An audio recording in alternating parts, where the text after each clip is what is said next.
নমস্কাৰ বন্ধুসকল, poultry farming knowledge চেনেললৈ আপোনালোকক স্বাগতম।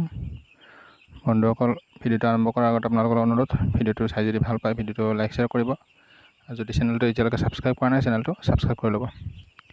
তো আহক বন্ধুসকল, এতিয়া ভিডিঅ'টোলৈ আহোঁ।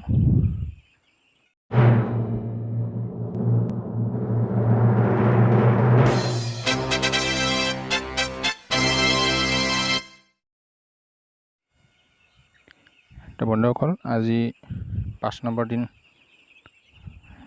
তো দেখিছে কণ্ডিশ্যন কেনেকুৱা আছে, মুৰ্গীখিনি কেনেকুৱা এভাৰেজ গ্ৰোথ মই ওচৰৰ পৰা দেখাই দিছোঁ আপোনালোকক, চাই লওক এভাৰেজ গ্ৰোথটো কেনেকুৱা আছে। বাকী মই সন্ধিয়া ভিডিঅ' বনাইছোঁ, দেখিছে এই 6:30 বাজিছে,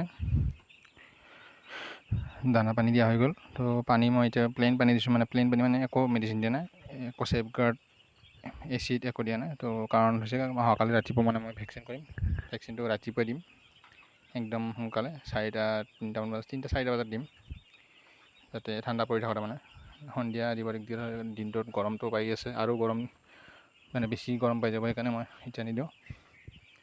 তো ঠাণ্ডা পৰি থাকক, ৰাতিপুৱা ঠাণ্ডাত দিম ফাৰ্ষ্ট ভেকচিন। তো বন্ধুসকল, ফাৰ্ষ্ট ভেকচিনটো দিব নাপাৰিব, ভেকচিনটো বিৰাট দৰকাৰী হয়। এনে একো নাই, কিন্তু পটককৈ মানে কিবা এটা হৈ গ'লে বহুত লোকচান সন্মুখীন হ'ব। লোকচান কোম্পানীৰ হ'লেও হ'ব, নিজৰ হ'লেও হ'ব, লোকচানটো হ'বই। সেইকাৰণে ভেকচিনটো দি দিব প্ৰপাৰলি। বেছি দামৰ বস্তু নহয় আৰু দিব লগা দৰকাৰো, কাৰণ এই বেমাৰটো আহিলে আপুনি কেতিয়াও মানে তাৰ ঔষধ নাপায় বেলেগ, ভেকচিনে তাৰ প্ৰতিৰোধক কৰিব পাৰে, বাকী আৰু বেলেগ উপায় নাই। সেইটো ৰাণীক্ষেত ভেকচিন বুলি কয়। আৰু ভেকচিন দিয়াৰ আগত 12 ঘণ্টা আগত মানে চেনিটাইজাৰ কৰা পানী দিব নালাগে, আৰু 12 ঘণ্টাৰ পিছতো দিব নালাগে, যাতে ভালদৰে চাফা কৰি বাচনটো দিব। আৰু যাতে চেনিটাইজ কৰা পানী বা ব্লিচিং পাউডাৰ যিকোনো মানে একো মেডিচিন ব্যৱহাৰ কৰিব নালাগে, অনলি ফিল্টাৰ পানী দিব। যদি আপোনালোকে ফিল্টাৰ নকৰিলেও হয়, আইৰণ নাথাকা, তেতিয়াহ'লে কথা নাই। কিন্তু মোৰ ফাৰ্মত আইৰণ আছে, মানে মোৰ সেই পানীটোত আইৰণ আছে কাৰণে মই ফিল্টাৰ কৰি দিওঁ। তো ফিল্টাৰ কৰি দিলে ভাল, ইকলাই হোৱা চান্সটো কম থাকে। বন্ধুসকল, ইকলাইটো বৰ ডাঙৰ প্ৰব্লেমৰ ডিজিজ হয়, এইটো মৰ্টেলিটি বহুত হৈ যায় পিছত ডাঙৰ হ'লে। সেইকাৰণে এইটো পানীটো চাফা পানী খোৱাৰ চেষ্টা কৰিব।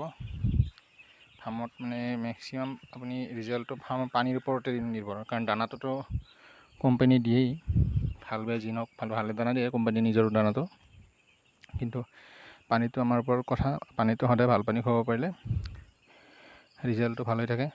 যদি আপুনি ভাল পানী খুৱাব নোৱাৰে, তো মুৰ্গীৰ বেমাৰ বেছি পাব, ইকলাই হওক, CID হওক, বহুত ধৰণৰ বেমাৰ।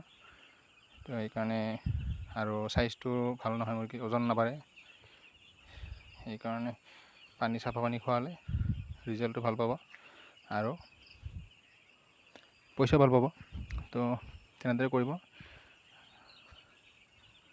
আৰু দেখিছে দানা মই ভৰ্তি কৰি দিছোঁ চব বাচনখিনিত। দানা বাচন মই 13টাকৈ দিছোঁ এতিয়া এটা বুডিঙত। তো অভাৰো আছে মানে 12 বাচনটো দিয়া কাৰণটো হৈছে কি, মুৰ্গীখিনি যাতে দৌৰি নুফুৰে, তাৰ কাৰণে দিছোঁ।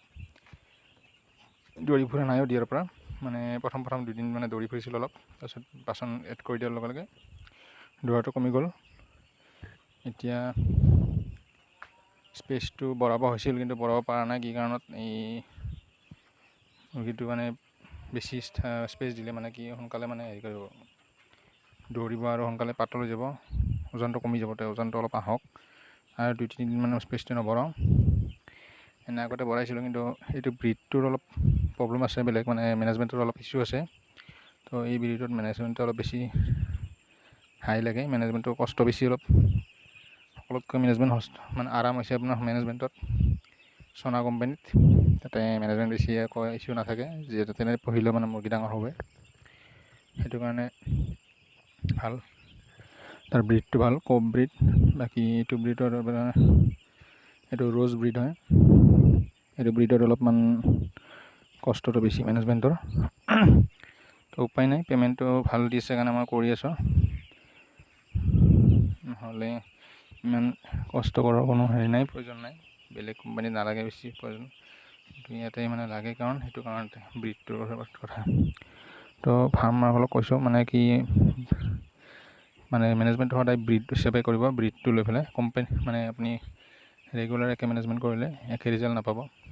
কাৰণ ব্ৰিড যদি চেঞ্জ হয় আৰু ৱেডাৰ চেঞ্জ হয় তাৰ মেনেজমেণ্টটো চেঞ্জ হৈ যায়। তো সেই হিচাপত মেনেজমেণ্টটো কৰিব লাগে। আপুনি গৰমৰ মেনেজমেণ্টটো ঠাণ্ডাত মিলাব নোৱাৰে আৰু ঠাণ্ডাটো গৰমত মিলাব নোৱাৰে, সদায় বেলেগ বেলেগ হয়। নৰ্মেল কিছুমান বস্তু একে থাকে, বাকী আপুনি মেনেজমেণ্টটো ভালদৰে মানে মন কৰিব লাগে, কাৰণ সদায় বেলেগ হয়। একে ৱেডাৰটো সদায় নাথাকে, ৱেডাৰ হিচাপত মানে মেনেজমেণ্টটো হয়। সেইকাৰণে চাই মেলি কৰিব, কষ্ট কৰাৰ ফলত পইচা পালে ভাল, নহ'লে এটা বেটছত বহুতখিনি খৰচা হৈ যায়। 2000 মুৰ্গী পুহিলে প্ৰায় 10-15 হাজাৰ টকা মানে নিজৰ খৰচাই হয়। কোম্পানীটো মেডিচিন দিয়ে বাৰু, দিলেও নিজৰ ফালৰ পৰা আপোনাৰ লিটাৰ, লাইটৰ বিল, আপোনাৰ মেডিচিন নিজেও কিনিব লাগে কিছুমান। তো সেইবিলাক মিলাই পেলাই মানে 15 হাজাৰ টকামান খৰচা হৈ যায় লেবাৰক বাদে। তো যদি আপুনি 50 হাজাৰ টকা নাপায় যদি লাভৱান হ'ব নোৱাৰিব, কাৰণ কষ্ট আছে। সেইকাৰণে চেষ্টা কৰক ভাল পইচা পাবৰ কাৰণে, ভাল কামখিনি কৰক। মই সদায় কামটো সদায় ভালেই কৰোঁ চেষ্টা, কিন্তু তাৰ মাজত কেতিয়াবা হৈ যায় মিষ্টেক। তো বন্ধুসকল তেনেদৰে কৰি থাকিম, দেখা যাব। নাৰ্ভাছ হ'ব নালাগে। কিছুমানে কি হয় ফাৰ্ম নতুনকৈ কৰি পেলাই ৰিজাল্ট ভাল নহ'লে মানে নাৰ্ভাছ হৈ পেলাই ফাৰ্ম বাদ দি দিয়ে, তেনেকুৱা কথা নহয়। মানে অলপ ধৈৰ্য ধৰিব লাগিব, বহুত ধৈৰ্যৰ ওপৰত মানে এইটো বিজনেছটো কৰিব পাৰি। তো বন্ধুসকল ধন্যবাদ ভিডিঅ'টো শেষলৈকে চোৱাৰ বাবে। মই এনেকৈ ভিডিঅ'বোৰ বনাই থাকোঁ, ফাৰ্ম মেনেজমেণ্ট কি কেনেকৈ কৰিব লাগে। তো ভিডিঅ'বোৰ চাই কেনে পালে জনাব। ভিডিঅ'টো যদি এতিয়ালৈকে ছাবস্ক্ৰাইব কৰা নাই চেনেলটো ছাবস্ক্ৰাইব কৰিব আৰু ভিডিঅ'টো লাইক শ্বেয়াৰ কৰি দিব। ধন্যবাদ বন্ধুসকল ভিডিঅ'টো শেষলৈকে চোৱাৰ বাবে।